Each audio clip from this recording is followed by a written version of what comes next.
Baek Doo-jin was stepping out of his armored sedan when he felt a tap on his hand. It wasn't a knife. It was a crumpled $2 bill. He looked down. A 6-year-old girl stood there, soaking wet, hair plastered to her face, shaking as she held the money up.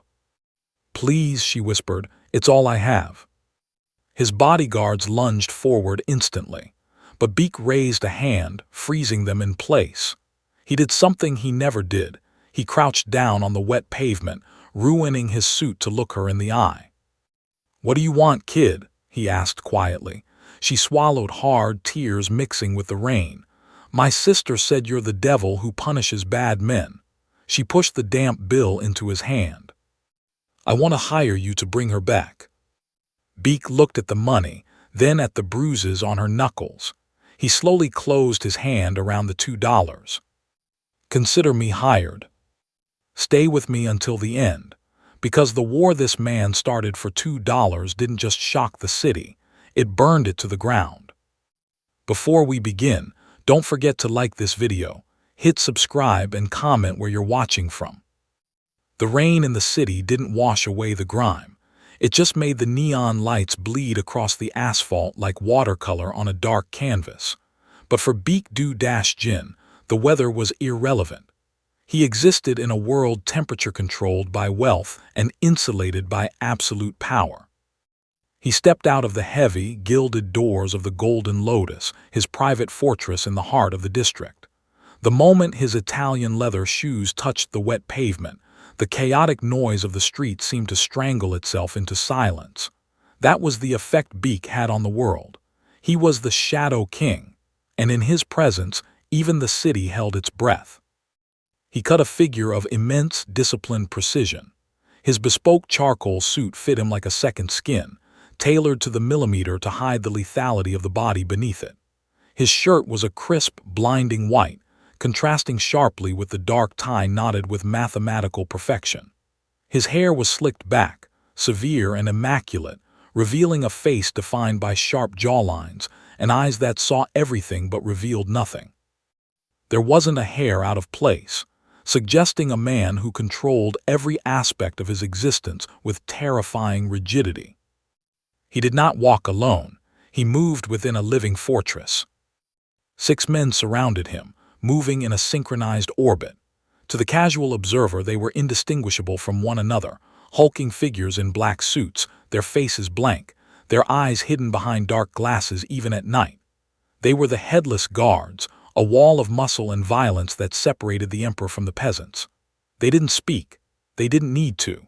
They simply expanded and contracted around him, a barrier that ensured nothing unwanted could breach his personal space. A valet was already holding the door of the armored sedan open, head bowed low, eyes fixed on the ground. Baek checked his watch, a platinum piece worth a small house. He was exactly on schedule. He valued time the way other men valued oxygen. To waste it was a sin, to steal it from him was a death sentence. He adjusted his cuffs, the movement smooth and predatory. The air around him crackled with the kind of static that precedes a lightning strike. He was a man who had everything, yet wanted nothing but the continued perfect silence of his empire. He was untouchable, a god in a suit, moving from one sterile, high-stakes room to another, completely detached from the messy, desperate humanity that crawled on the streets below him. Baek took a step toward the car, his gaze fixed on the middle distance, expecting the world to part for him as it always did. He had no reason to look down. In his world, there was nothing on the ground worth seeing. The rhythm of the evening, the synchronized footsteps, the hum of the idling engine, the steady drum of rain shattered in a heartbeat. It wasn't a gunshot or a scream. It was the wet slap of rubber against pavement, frantic and uneven. A blur of dusty pink darted out from the shadows of the alley, moving with a desperate speed that defied the heavy atmosphere of the street. The perimeter, designed to repel assassins and rival gangs, collapsed in a way that defied logic. The headless guards, trained to anticipate threats based on size and aggression, stuttered. Their eyes were scanning for guns, for knives, for men in masks. They missed the threat that came at knee height. The girl slipped through the gap in the formation like a ghost. One of the guards, a giant of a man whose reflexes were honed in the pits of the underground fighting circuits, reacted on instinct. His hand, large enough to crush a skull, shot out to intercept the intruder. He caught the back of her gray cardigan, jerking her to a halt just inches from the boss. "Don't," Beek's voice cut through the rain. It was barely a whisper, but it carried the weight of a gavel strike. The guard froze, his hand instantly releasing the fabric as if it were red-hot iron. He stepped back, his face paling, terrified that he had acted too slowly or perhaps too roughly.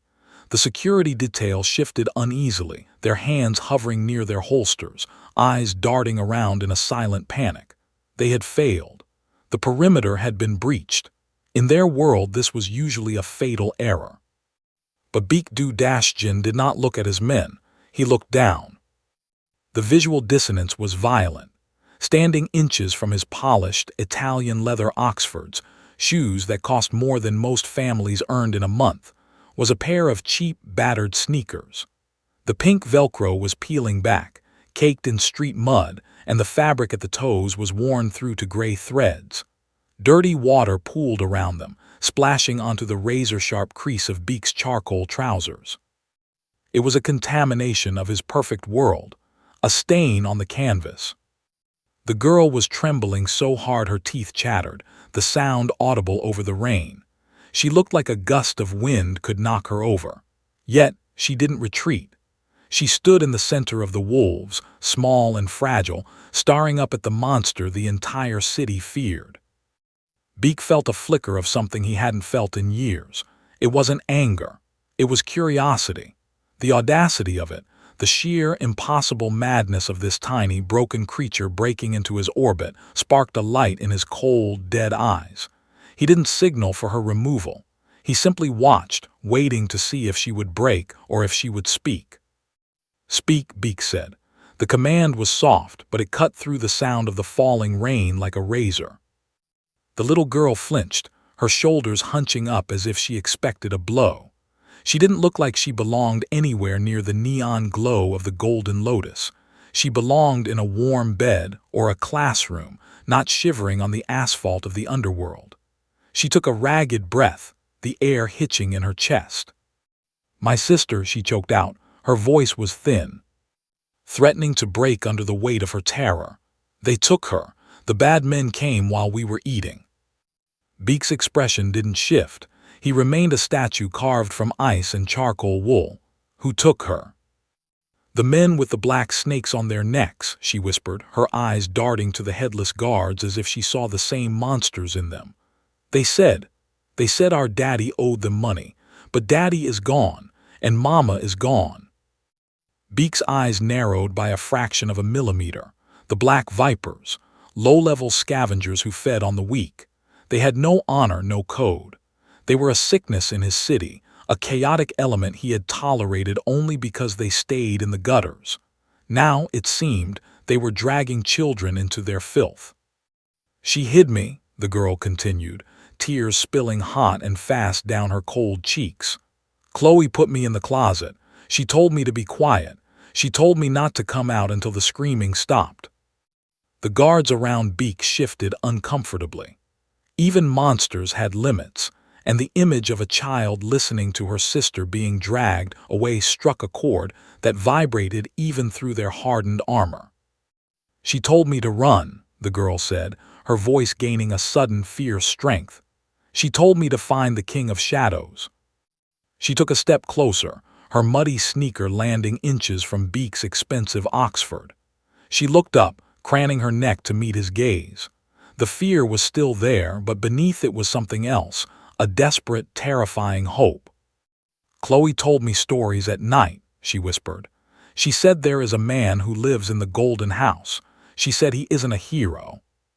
She swallowed hard, clutching the crumpled money to her chest before holding it out again. "She said he is the devil, and that the devil punishes the bad men that the police are too scared to touch."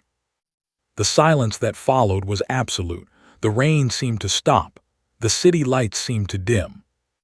Ivy Conrad stared straight into the eyes of the most dangerous man in the city, her lip trembling. "Are you him?" The question hung in the damp air, heavier than the humidity. "Are you him?" Baek didn't answer immediately. His gaze drifted from her terrified, pleading eyes down to her hand. The $2 bill was pathetic. Jefferson's face was wrinkled, water-stained, and folded so many times the paper had become as soft as cloth. In Baek's world, this wasn't money. It was an insult. It wouldn't buy a single drink in the Golden Lotus. It wouldn't even pay for the air in the tires of his car. It was a rounding error in a ledger of millions. But looking at the way her small knuckles turned white gripping it, Baek saw something else. He saw a skipped meal. He saw a piggy bank smashed on a hardwood floor. He saw the absolute, crushing weight of a child's entire net worth. A sharp, jagged memory clawed at his throat. He remembered the smell of mildew in a basement apartment. He remembered the hollow ache of a stomach that hadn't seen food in 2 days, and the freezing cold of a winter where the heating had been cut off. He had been this child once, standing in the rain, broke, helpless, praying for a monster to come and eat the people who were hurting him. No monster had come for him. He had been forced to become one instead. His head of security stepped forward, mistaking Baek's silence for annoyance. "Boss, we're late for the summit. I'll handle the stray." "Back," Baek snapped. The word was low, a growl that made the 6-foot guard flinch as if he'd been whipped. Baek turned his attention back to Ivy. He saw the trembling hope in her face beginning to crack, threatening to shatter into despair. If he walked away now, the city would eat her. She would vanish into the cracks, just like he almost did. He slowly extended his hand. The movement was deliberate, ceremonial. He didn't snatch the money, he accepted it. His manicured fingers brushed against her rough, cold palm as he pinched the damp bill and slid it from her grip. The exchange was electric, a binding pact sealed in the rain. He held the wet bill up to the neon light, inspecting it as if it were a diamond of the highest clarity, before tucking it carefully into the breast pocket of his charcoal suit, right over his heart. "You can't afford a hero, kid," Baek said, his voice dropping to a register that only she could hear. He straightened up, towering over her, his shadow swallowing her small frame. The indifference was gone from his face, replaced by a cold, terrifying purpose. "But the devil," he looked down at her, "he's open for business." He adjusted his cufflinks, the sharp click echoing in the silence. "Contract accepted." The heavy door of the armored sedan slammed shut with the finality of a vault, instantly cutting off the sound of the rain and the city. Inside, the air was cool, scented with expensive leather and the faint, metallic tang of ozone. It was a mobile war room, a sanctuary of silence where Baek Doo-jin usually orchestrated the rise and fall of stocks, territories, and men. Tonight, the silence felt different. It wasn't the silence of order, it was the silence before a detonation. Baek sat in the rear, his posture rigid. The ambient lighting of the cabin cast his face in shadows, highlighting the sharp angles of his jaw. He could still feel the damp weight of the $2 bill in his breast pocket, pressing against his ribs like a second heartbeat. It was a foreign object in his world of platinum cards and digital ledgers, a physical reminder of a contract that had nothing to do with profit. "The summit, sir?" the driver asked, his eyes flickering to the rearview mirror. "Chairman Lee is expecting you in 20 minutes. Baek stared out the tinted window. The neon lights of the financial district smeared into long, colorful streaks, a blur of wealth and excess. "No," Baek said. His voice was devoid of inflection, yet it filled the cabin. "The Red District, the warehouse on 4th. The driver's eyes widened in the mirror. The car didn't swerve, but the hesitation was palpable in the air. "Sir, that's Viper territory. It's a demilitarized zone. If we cross the line with a full convoy—" "Drive," Baek interrupted. The word was soft, but it carried the weight of a guillotine blade. The driver nodded once, his face paling, and the car banked sharply to the left. The smooth asphalt of the high-end district gave way to the potholed, neglected streets of the lower city. The scenery changed from glass skyscrapers to crumbling brick and flickering street lamps. Baek sat back, letting out a slow, controlled breath. He looked down at his chest. The silk tie, knotted with mathematical perfection in a Windsor, felt suddenly like a noose. It was the uniform of the businessman, the mask of the Shadow King who ruled from a distance. But where he was going, the businessman had no place. He raised his hands. With deliberate, almost ritualistic movements, he loosened the knot. The silk hissed as he pulled it free, the sound loud in the quiet cabin.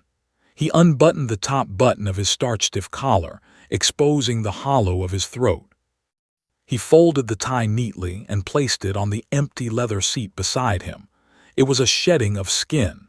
The Shadow King was remaining in the car. The man stepping out into the red district would be something far older and far more dangerous.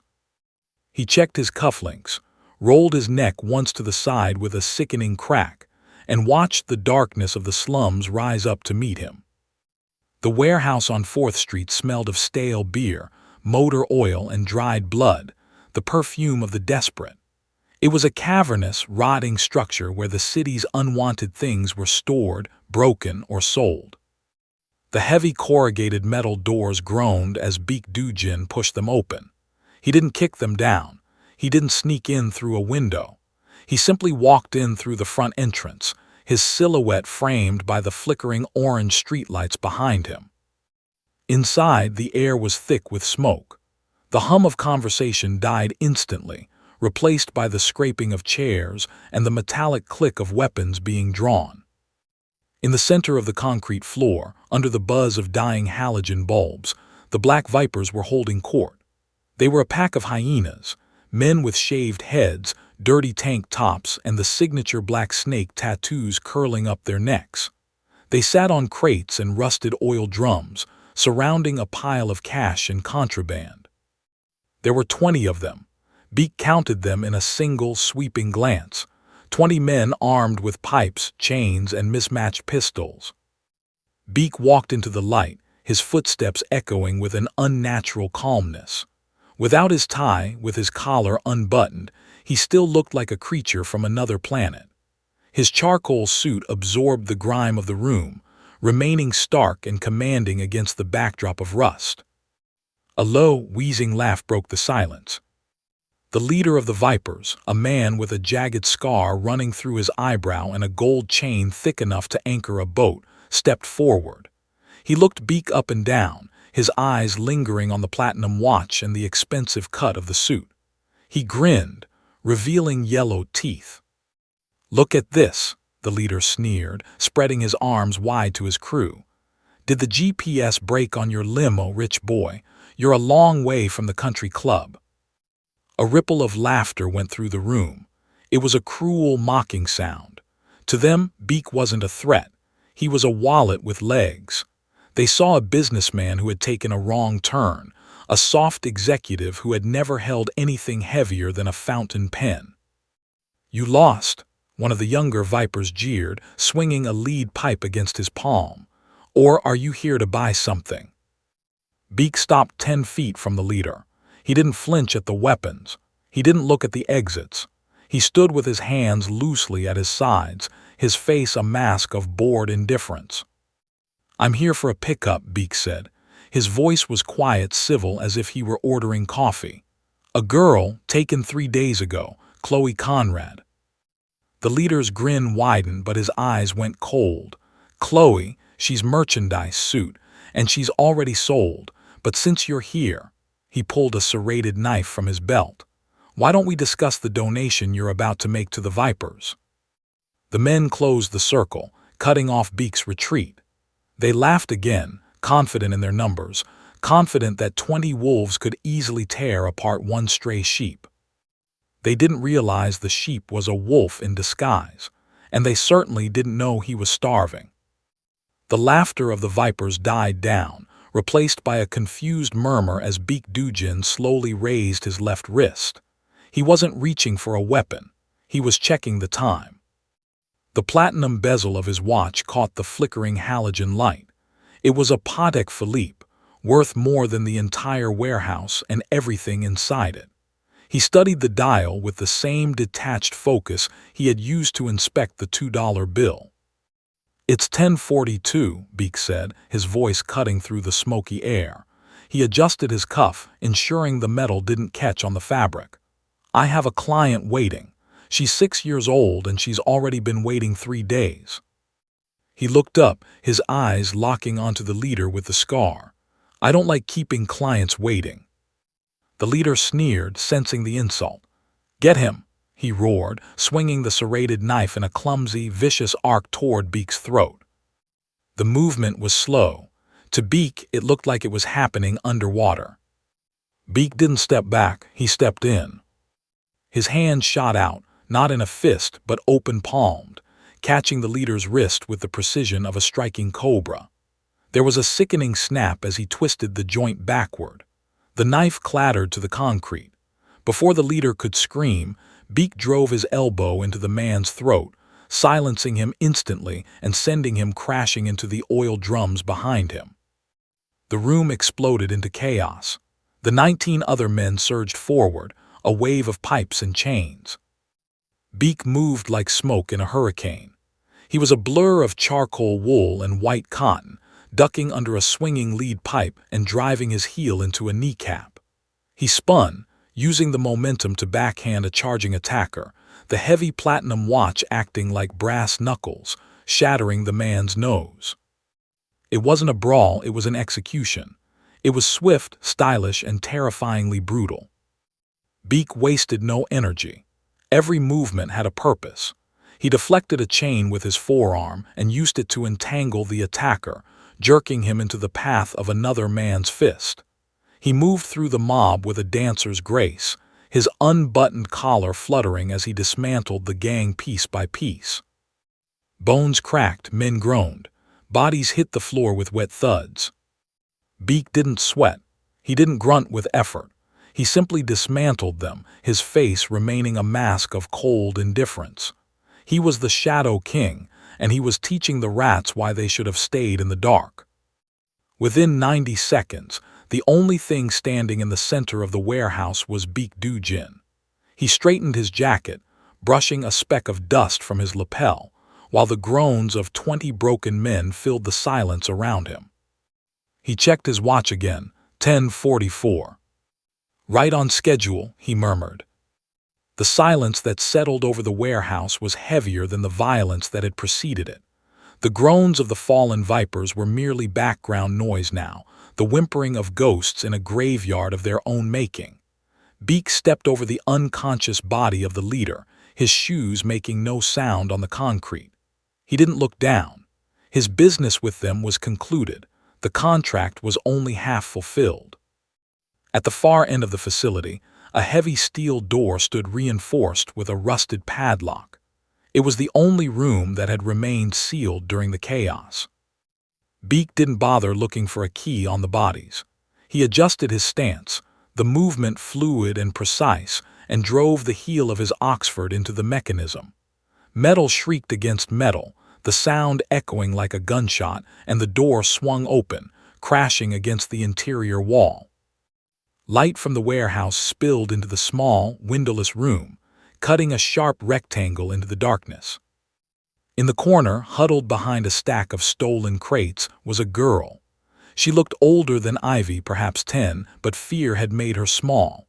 Her knees were pulled tight to her chest, her face buried in her arms. She was shaking violently, bracing herself for the next wave of cruelty. She didn't look up. She clearly expected the man with the scar to return. She expected pain. "Chloe Conrad," Baek said. The sound of her name, spoken in a voice that was calm and devoid of malice, made her flinch. Slowly, terrified, she lifted her head. Her eyes were wide, rimmed with red, adjusting painfully to the light. She saw a man in a suit that cost more than her life had been sold for. His collar was unbuttoned, his hair slightly loose from the exertion, but he stood tall and terrifyingly composed. He did not look like the police. He looked like something far more dangerous. Who are you?" she whispered, her voice cracking. Beek didn't answer with his name. He didn't offer reassurances or empty promises. Instead, he did exactly what he had done on the rain-slick street outside the Golden Lotus. He lowered himself. Ignoring the grime on the floor, the Shadow King crouched down until he was eye level with the terrified girl. The imposing silhouette vanished, replaced by a man offering a lifeline. He slowly extended his hand, the same hand that had just shattered bones and dismantled an entire gang. Now, the palm was open, steady and waiting. "Your sister hired a consultant," Beek said softly. "She told me the devil punishes bad men." Chloe stared at his hand, then up at his face. The fear in her eyes began to fracture, replaced by a dawning recognition of the story she had told Ivy to keep her brave. "Are you him?" she asked, her voice barely audible. "For tonight," Beek replied, "let's go home." The walk back to the armored sedan was silent, save for the rhythm of the rain hitting the asphalt and the soft scuff of Chloe's sneakers dragging against the wet ground. She was exhausted, her adrenaline fatting into a shivering shock, but she was alive.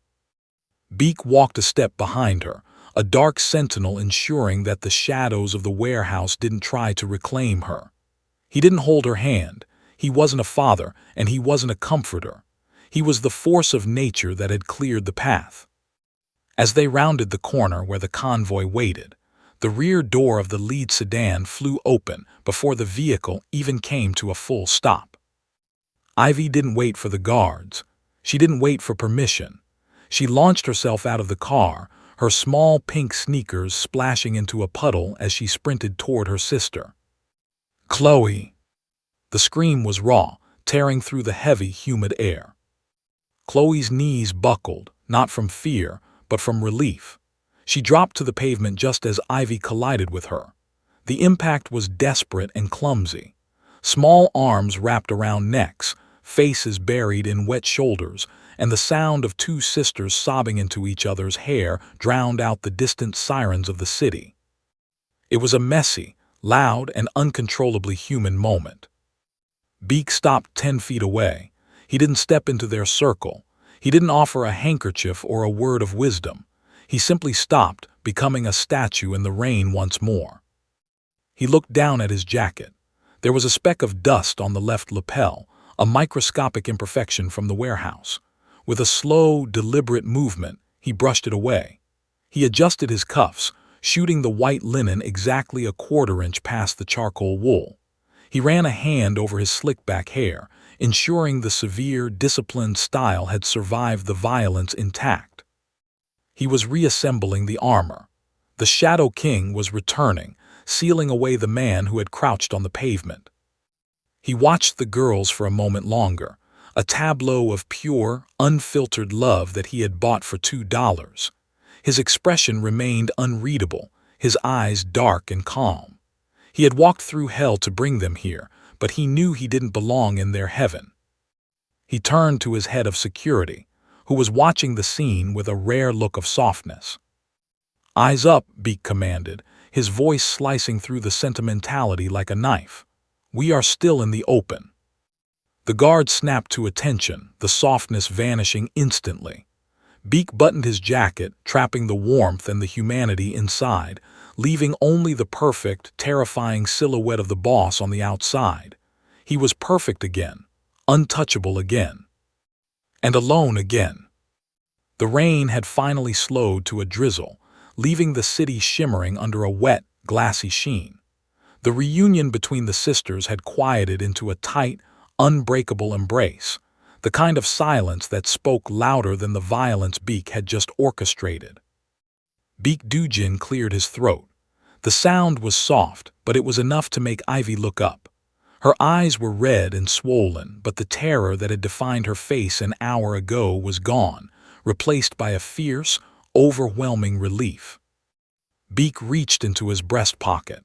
He withdrew the crumpled, damp $2 bill. It had sat against his heart through the drive, the raid, and the bloodshed. It was the only clean thing in a dirty night. "Ivy," he said, his voice level. She stepped away from her sister, wiping her nose on her sleeve, and looked up at him with awe. Did it cost more?" she asked, her voice trembling. "I can get more. I can work." Baek looked at the bill in his hand, then back at her. For the first time all night, the corner of his mouth twitched, not into a smile, but into something that resembled peace. "Reviewing the accounts," Baek said, slipping into the formal cadence of the businessman. "It appears there was an overpayment. The Vipers were overdue for a liquidation. You simply expedited the process." He reached out and pressed the bill back into her small, dirty hand. "The debt is cleared. The contract is closed." Ivy stared at the money, then up at him. "Thank you," she whispered. "Thank you, Mr. Devil." "Go home," Baek said simply, "and lock your doors." He turned on his heel, the movement sharp and final, and walked back to the waiting sedan. The headless guards closed ranks around him immediately, sealing the Emperor back inside his fortress. As the heavy door thudded shut, the silence of the cabin enveloped him once more. The air conditioning hummed, scrubbing the scent of the warehouse from the air. "Back to the Golden Lotus, sir?" the driver asked. "Yes," Baek replied. As the car pulled away, sliding smoothly into the stream of traffic, Baek picked up the thin dossier that had been prepared during the ride over. Clipped to the front was a grainy surveillance photo of the two sisters, Chloe walking Ivy to school, days before the kidnapping. It was a picture of ordinary, fragile happiness. Baek looked at it for a long moment. He didn't crumple it. He didn't toss it aside. Instead, he leaned forward and wedged the photo onto the dashboard, right next to the navigation screen. It was a small, defiant piece of humanity in his machine of steel and silence. A reminder that on this rainy Tuesday, for the price of $2, the devil had done good. Baek leaned back, closing his eyes as the city lights blurred past. The Shadow King was back in power, but the weight in his chest was gone.